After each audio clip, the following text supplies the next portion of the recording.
देवरिया में निजी विद्यालय के वाहन चालक शराब के नशे में चलाते हैं वाहन। जी हाँ, बिल्कुल आपने सही सुना है कि देवरिया जनपद में सदर कोतवाली थाना क्षेत्र से एक मामला सामने आया है, जहां पे आपको बता दें कि देवरिया जनपद के सदर कोतवाली थाना क्षेत्र में एक निजी विद्यालय, चर्चित विद्यालय यूनिवर्सल पब्लिक स्कूल में छात्र के परिजनों का आरोप है कि उसका बेटा रोज की भांति आज भी स्कूल जा रहा था। विद्यालय के वाहन से स्कूल जाते समय वाहन चालक शराब के नशे में था और एकाएक ब्रेक मार देने से वाहन से छात्र के सिर में चोट लग गई और वह छात्र बेहोशी हालत में वहां पे गिर गया, जिससे अफरा तफरी का माहौल हो गया। वहीं आनन फानन में स्कूल के अध्यापकों ने उसे देवरिया मेडिकल कॉलेज में भर्ती कराया, जहां पर उसका इलाज चल रहा है। परिजनों का आरोप है कि ड्राइवर नशे की हालत में था, जिससे इस तरह का सामने आया है। वहीं जब यूनिवर्सल पब्लिक स्कूल से संपर्क किया गया तो अध्यापक का कहना है कि परिजन कुछ भी कहते हैं। वहीं चालक की लापरवाही सामने आई है और चालक को स्कूल से हटा दिया गया है। आगा कैंट जीआईपी पुलिस लगातार रेलवे में चोरी करने वाले अपराधियों को ढूंढ कर जेल भेजने का काम कर रही है। वहीं आज आगा कैंट जीआईपी पुलिस को एक बड़ी सफलता हाथ लगी है। आगा कैंट जीआईपी ने आज गैंगस्टर में वांछित चल रहे इनामिया बदमाश को गिरफ्तार कर लिया है। ये बदमाश लंबे समय से फरार चल रहा था, जिसके ऊपर 25,000 रुपए का इनाम भी घोषित था, जिसको लेकर के आगरा कैंट जीआईपी पुलिस लगातार कई जगहों पर, इसके कई ठिकानों पर दबिश मार चुकी थी। लेकिन ये बदमाश लगातार फरार चलने के वजह से आगरा पुलिस के हत्थे नहीं चढ़ रहा था। लेकिन आज आगरा कैंट जीआईपी पुलिस को ये बदमाश खैया मोड़ के पुल के नीचे दिखाई दिया, जहां से आगरा कैंट की जीआईपी पुलिस ने इसको धर दबोचा है। इस बदमाश के ऊपर 25,000 रुपए का इनाम घोषित था और ये बदमाश का नाम सादिक हुसैन बताया जा रहा है, जो कि आगरा कैंट जीआईपी पुलिस ने इसको गिरफ्तार कर लिया है। फिलहाल पकड़े गए बदमाश को आगरा पुलिस ने जेल भेज दिया है।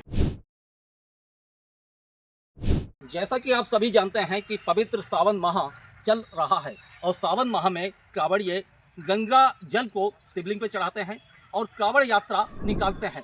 अभी हाल ही में उत्तर प्रदेश के सीएम योगी आदित्यनाथ ने एक आदेश जारी किया था, जिसमें उन्होंने कहा था कि कांवड़ मार्ग में जितने भी दुकानदार हों वो अपनी पहचान को सामने लाएं, यानी कि अपने नाम का बोर्ड लगाएं।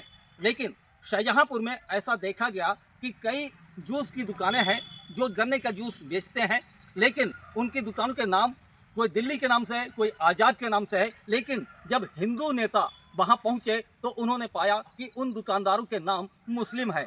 अब यहाँ पर बात यह आती है कि आखिर क्यों इन दुकानदारों ने अपनी पहचान को छुपाकर रखा। फिलहाल हिंदू नेताओं ने उन दुकानदारों की शिकायत थाना सदर बाजार में की। पुलिस प्रशासन हरकत में आया और उन्होंने उन दुकानदारों को टाइट भी किया और साथ ही उनसे यह भी कहा कि अपनी पहचान को छुपाएं नहीं। दुकानदारों ने कहा कि QR कोड है, लेकिन अब बात यह है कि आखिरकार मुस्लिम अपने पहचान को छुपाने का प्रयास क्यों करते हैं। बिजनौर के थाना अफजलगढ़ क्षेत्र के मोहल्ला नायब सराय में रवि पुत्र अब्दुल शकूर के पुत्र के साथ मोहल्ले के ही रहने वाले कुछ बच्चों के साथ जो है कहासुनी हो गई। कहासुनी इतनी बढ़ गई कि दूसरे पक्ष के लोगों ने लाठी डंडे व पथराव शुरू कर दिया। पथराव में घायल हुए मोहम्मद केब वे उसका भाई और पिता रवि तीनों गंभीर रूप से घायल हो गए। घायल को CHC अफजलगढ़ ले जाया गया, जहां पर रवि की मौत हो गई। रवि की मौत के बाद रवि के परिवार में कोहराम मच गया।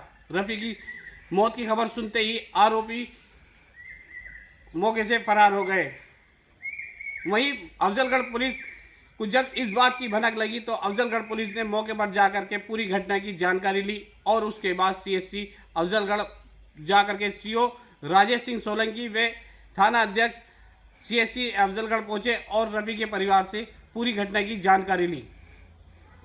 जानकारी लेने के बाद रवि की ओर से लेकर तहरीर और दूसरे पक्ष के लोगों के खिलाफ मुकदमा पंजीकृत कर दिया गया। वहीं रवि के शव को कब्जे में लेकर के पंचनामा भरते हुए बिजनौर पोस्टमार्टम के लिए भेज दिया गया। इंसान की मानसिकता इतनी बढ़ गई कि बच्चों की बात को लेकर के बड़े बड़ों में लाठी डंडे और पथराव जैसी स्थिति बनने शुरू हो गई है। अब देखना ये होगा कि किस तरीके से एक ही मोहल्ले में रहने वाले रवि व दूसरी ओर से दूसरे पक्ष के लोगों में किस तरीके से समझौता होता है। रवि तो नहीं रहा, लेकिन रवि के पुत्र अब किस तरीके से अपने पिता की मौत को एक अपने सीने में आग दबाकर बैठेंगे। उनका कहना है कि हमारे पिता की मौत इन लोगों की वजह से हुई है, तो हम पुलिस से और प्रशासन से एक गुहार लगाते हैं कि आरोपियों को जल्द से जल्द जेल भेज दिया जाए।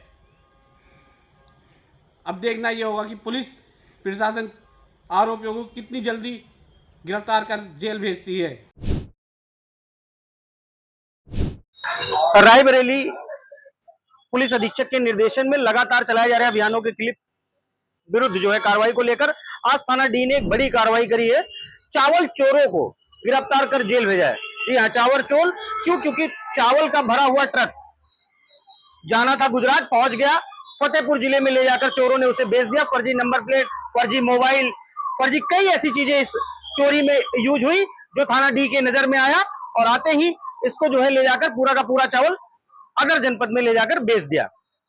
और बताया जा रहा है लगभग जो है 8 से 10 लाख रुपए का ये था पूरा चावल, और इसमें 3,06,000 रुपए मौके से पुलिस ने बरामद किया। फर्जी नंबर प्लेट, फर्जी मोबाइल, ऐसे कई सारी चीजें जो यूज हुई थी इस चोरी में वो बरामद की है थाना डी ने।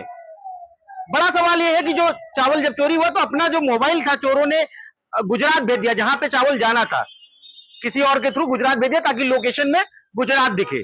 लेकिन ये बड़ा खुलासा, बड़ी कामयाबी रायबरेली पुलिस ने डॉक्टर यशबीर सिंह के निर्देशन में किया है। और आने वाले समय में जिस तरीके से ये तीनों लोग जेल गए हैं, कहीं ना कहीं एक बड़ा इसको हम ये कह सकते हैं कि बड़े स्तर पे चोरी थी, लेकिन पुलिस ने इसमें धर दबोचा, और अगर जनपद में जहां बेचा है वहां पर भी पुलिस की कार्रवाई और पूछताछ और भी अग्रिम जो और उनकी कार्रवाई होती है वो जारी है। इटावा जनपद में बातना क्षेत्र में एक बार फिर दहशत का माहौल देखने को मिल रहा है। वहीं 15 वर्षीय बालक स्कूल जाते समय अचानक हुआ गायब, जिसके लिए लगातार परिजन एक बार फिर कहीं न कहीं सदमे में है। बताया जा रहा है कि बच्चा स्कूल जा रहा था लेकिन घर वापस ही लौटा। उसके बाद परिजनों को पुलिस को सूचना दी, मौके पर पहुंची पुलिस ने जो है जांच पड़ताल की। अब देखना ये होगा कि आखिर बच्चा लापता होने के कई घंटे बावजूद भी अभी तक नहीं सुराग लग सका, जिससे पूरी तरीके से परिवार भयभीत है। अनहोनी की आशंका जताते हुए लगातार पुलिस के दरवाजे खटखटाता नजर आ रहा है। अब देखना ये होगा कि बातना क्षेत्र के नगला गनू का ये मामला बताया जा रहा है। उन्होंने कहा कि बच्चा मेरा जो है स्कूल जाते समय वापस नहीं लौटा। उसके बाद में जो है एक अनहोनी होने की आशंका जताते हुए लगातार पीड़ित परिवार सदमे में है। अब देखना ये होगा कि आखिर बच्चा सकुशल आएगा वापस या किसी अनहोनी हो सकती है, जिसकी लगातार पीड़ित परिवार न्याय की गुहार लगा रहा है। कैमरामैन के साथ राम कुमार राजपूत, IBC 24 न्यूज इटावा।